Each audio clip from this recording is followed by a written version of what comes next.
នេះគឺជាវីដេអូថ្មីទឹកដីថ្មីស្មាត់ចាស់វត្តចុះវត្តឡើងបងប្អូនគឺឃើញកន្លែងណាក៏ឃើញតែវត្តបងប្អូនជាពិសេសគឺស្មាត់ដែនបងប្អូនក៏សួស្ដីដល់អ្នកស្រឡាញ់ការបបកថៃដូចគ្នានេះគឺជាវីដេអូថ្មីមួយទៀតរបស់ខ្ញុំជាមួយស្មាត់ដែនហើយនឹងស្មាត់ម្នាក់ទៀតបងប្អូនគឺយើងទៅលេងនៅខាងកគីធំនៅក្បែរការ៉ាសាំងគីមឡុងគឺថៃកន្លែងហ្នឹងគឺច្រើនមែនតើបងប្អូនគ្រាន់តែមកដល់ភ្លាមបងប្អូនគឺយើងជិះម៉ូតូស្មាត់ដែនគឺខ្ញុំមិនអាចជិះម៉ូតូអាសំណប់ចិត្តខ្ញុំមកបានទេព្រោះឲ្យផ្លូវរឿងឆ្ងាយដែរគ្រាន់តែមកដល់ភ្លាមគឺស្មាត់ដែនគាត់យកត្រីបានមួយភ្លាមបងប្អូនប្រឡងកន្លែងហ្នឹងគឺខ្ញុំនឹងរៀបរាប់ពីប្រឡងកន្លែងហ្នឹងដែលយើងលេងបានត្រីបងប្អូនយើងចុះពីគៀននៅការ៉ាសាំងគីមឡុងហ្នឹងមកគឺនៅខាងឆ្វេងដៃនៅខាងស្ដាំដៃបើសិនជាបងប្អូនចុះមកពីពេញបងប្អូនមកដល់ការ៉ាសាំងចិត្តដល់អ្នកលឿនហ្នឹងគឺបងប្អូនមើលខាងស្ដាំដៃគឺមានការ៉ាសាំងគីមឡុងមួយហ្នឹងបងប្អូនមើលនៅខាងជាប់ការ៉ាសាំងគីមឡុងមានផ្លូវមួយចុះទៅខាងលិចបងប្អូនគឺបងប្អូនចុះទៅតាមហ្នឹងទៅគឺមានប្រឡងច្រើនមែនតើបងប្អូនប្រឡងដែលមានលេងហ្នឹងវាអត់តិចដូចប្រឡងដែលខ្ញុំមានសារមុនលេងជាមួយស្មាត់ដែនដែលខ្ញុំបង្ហោះហ្នឹងគឺវាបែកប្រឡងហ្នឹងខ្លាំងមែនតើទៅស្មាត់ដែនគាត់បបួរខ្ញុំមកលេងកន្លែងប្រឡងថ្មីដោយសារអីគឺកន្លែងហ្នឹងគឺយើងត្រូវមកតេស្តទេបងប្អូនមកតេស្តហ្នឹងគឺអត់មានស្មាត់លេងទេគឺខ្ញុំមកលេងតែ3នាក់គត់បងប្អូនប្រឡងអញ្ចឹងបងប្អូនមិនមែនអត់មានគេលេងទេក៏ប៉ុន្តែប្រហែលជាពេលដែលខ្ញុំមកលេងមួយស្មាត់ដែនមួយបងម្នាក់ទៀតហ្នឹងប្រហែលជាចំពេលដែលគេអត់មានគេមកលេងទើបខ្ញុំមើលទៅឃើញតែ3នាក់តែប្រឡងកន្លែងហ្នឹងធំណាស់បងប្អូនអូយ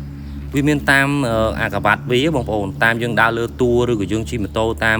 បន្លាយលើហ្នឹ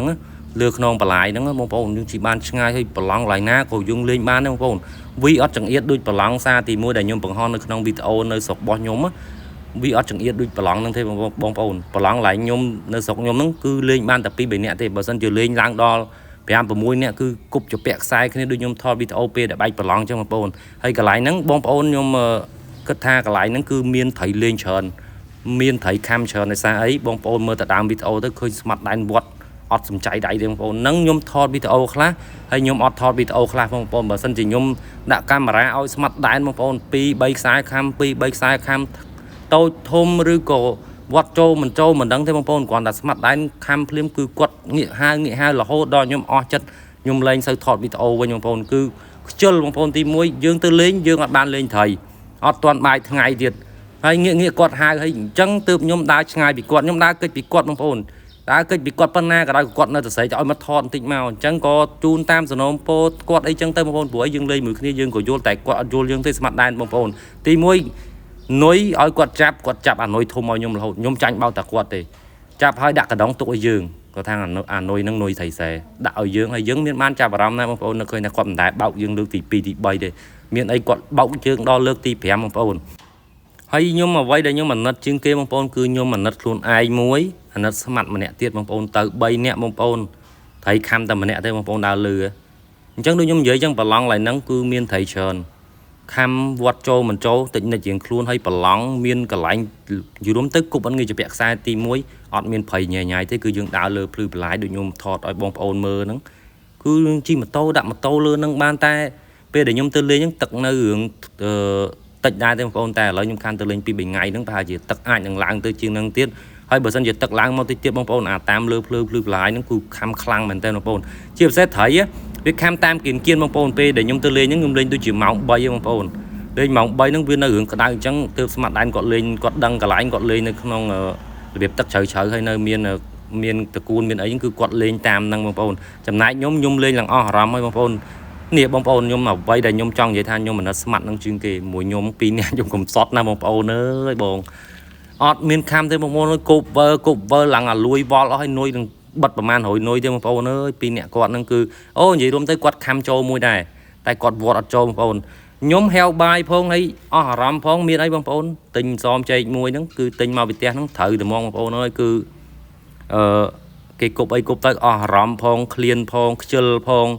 មួម៉ៅផងទាញសមចេកគឺអង្គុយចកុកម្នាក់ឯងហើយដើរឲ្យឆ្ងាយពីស្មាត់ដែនបងប្អូនបើសិនជានៅចិត្តស្មាត់ដែនបើមិនប្រើយើងទេក៏ហៅយើងយកម៉ូតូមកនេះយកម៉ូតូទៅនេះគឺខ្ញុំអត់នៅជត់គាត់ទេនិយាយរួមទៅខ្ញុំចាញ់បោកតែស្មាត់ដែនទេបងប្អូនហើយគាត់ចូលចិត្តតែដើរមួយខ្ញុំទៀតចូលចិត្តតែតេរោគ្នាទេងាកតេរោគ្នាក៏ថាំងដើរមួយហួយទៅសុបាយសនុកប្រើហើយសនុកធ្វើបាបខ្ញុំព្រោះអីខ្ញុំភិកច្រើនខ្ញុំចាញ់បោកគាត់បងប្អូននេះជាការនិយាយលេងសើចរបស់គ្នាយើងទៅវិញទៅមកអ្នកដើរបបកត្រីបងប្អូនគួរតែយល់ហើយមានអីក៏ចែកម្លែកគ្នាដែរនេះបងប្អូន ប្រឡងឡៃហ្នឹងនឹងស្មាត់ដែនគាត់យកត្រីបានមួយឡៃហ្នឹងបងប្អូននេះតិចទៀតទឹកឡៃហ្នឹងវាលិចត្រីវាគាត់ជាវាចេញពីដងអាទឹកជ្រៅដែលគេអត់ទាន់បូមហ្នឹងវាចេញមកវាតាមហ្នឹងទើបស្មាត់ដែនគាត់គប់ផលិតឡៃហ្នឹងបងប្អូនអើយ5ខ្សែគាត់គប់ផលិតចូលមួយគូអែមែនតើបងប្អូនចូល9ខាំបងប្អូនត្រីហ្នឹងបងប្អូនខ្ញុំឃើញគេអញ្ចឹងញ៉ាំអីហើយឆ្អែតអញ្ចឹងគ្រាន់តែឃើញគេបានត្រីមួយភ្លាមអញ្ចឹងបងប្អូនយើងព្យាយាមណាម៉ោង5ហើយបងប្អូនគូប្រឹងណាប្រឹងមកគប់ធ្វើម៉េចឲ្យបានមួយឲ្យវាបែកពងមាន់បងប្អូនហើយគប់ចង់ដាច់ឃ្លៀកបងប្អូនខ្ញុំមិនដឹងមិនថ្ងៃហ្នឹងគឺទៅអត់បានទេបងប្អូននិយាយរួមមករយៈហ្នឹងបងប្អូនខ្ញុំដើរមួយស្មាត់ខ្ញុំមិនដើរបានត្រីទេបងប្អូនតកឬក៏វាមិនទាន់ដល់ខែខ្ញុំប្រយុទ្ធក៏មិនដឹងមិនទេបងប្អូនហើយស្មាត់ដែនកន្លែងហ្នឹងចង់វីដេអូនៅបានវត្តមួយទៀតដូចជាម៉ោង5ជាងបងប្អូនល្ងឹតមេឃទៀតព្រោះទៅទេអត់ទាន់ឲ្យយើងទៅទេឲ្យនៅមួយគាត់